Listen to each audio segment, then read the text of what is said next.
What if everything you thought you knew about Achilles was wrong? When you hear the name Achilles, what comes to mind? An invincible warrior, right? A demigod of the battlefield, brought down only by a single tiny weakness, his heel. It's an epic story, the stuff of legends.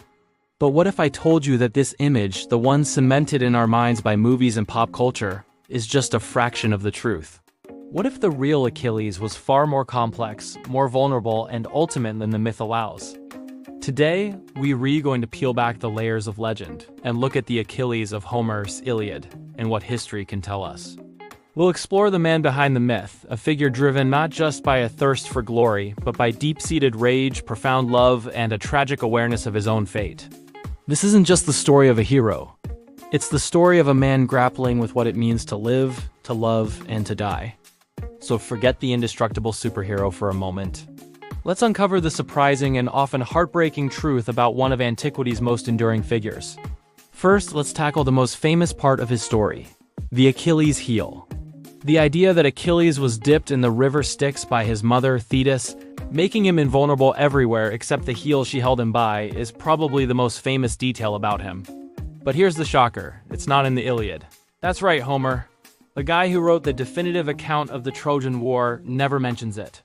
In the Iliad, Achilles is a supreme warrior, the best of the Achaeans, but he's very much mortal. He gets wounded, he bleeds.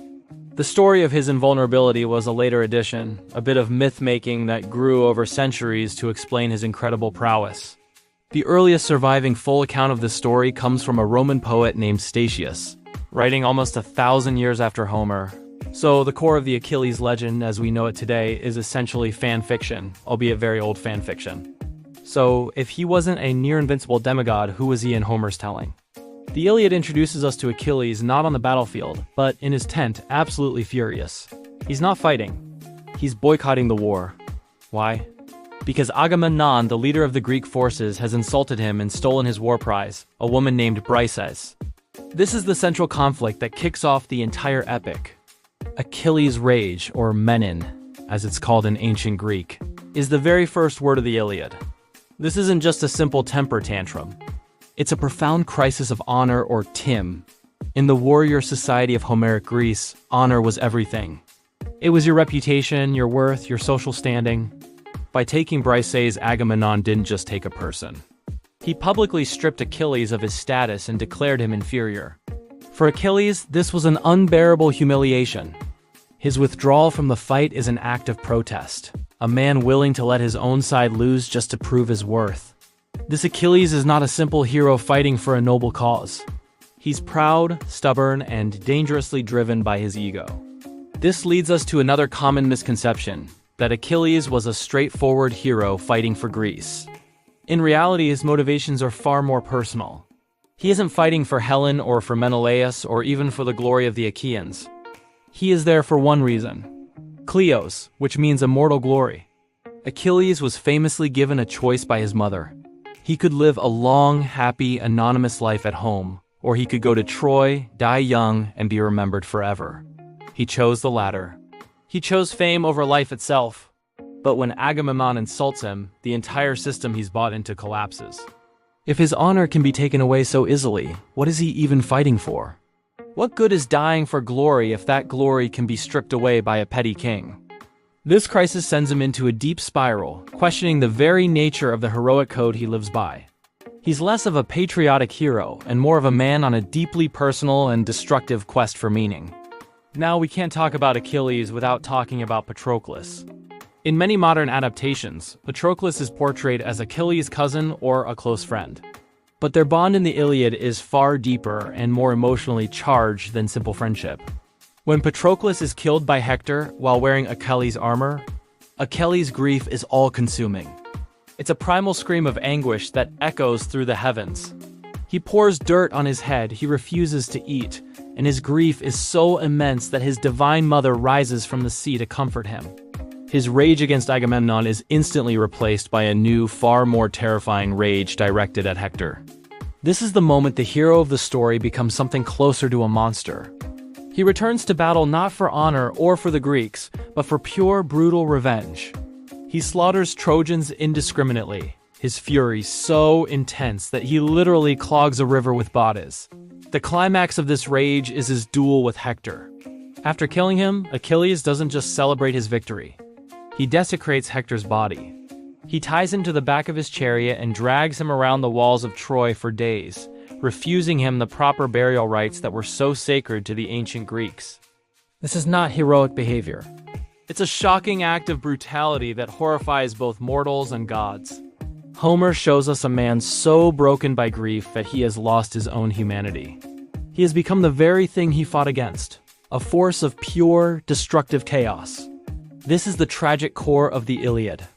The greatest warrior is not great because he is unbeatable, but because his emotional journey takes him to the absolute depths of human suffering and rage. But the story doesn't end there. The true genius of Homer's tale is the final act of redemption. Priam, the elderly king of Troy and Hector's father, risks everything to sneak into the Greek camp at night. He comes not as a king, but as a grieving father, and he kneels before Achilles, the man who killed his son. He kisses Achilles' hands, the manslaughtering hands that had killed so many of his sons, and begs for Hector's body back. In that moment, something incredible happens. Achilles sees Priam, and in the old king's grief, he sees his own father, who will soon lose his son.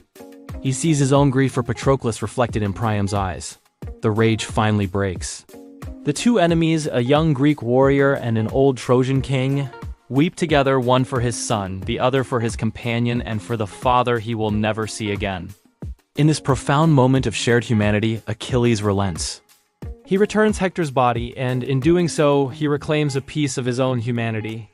He moves from being a rage-fueled monster back to being a man, capable of empathy and pity. This is the true climax of his story in the Iliad. Not a glorious battle, but a quiet, powerful moment of compassion. So, where does that leave us?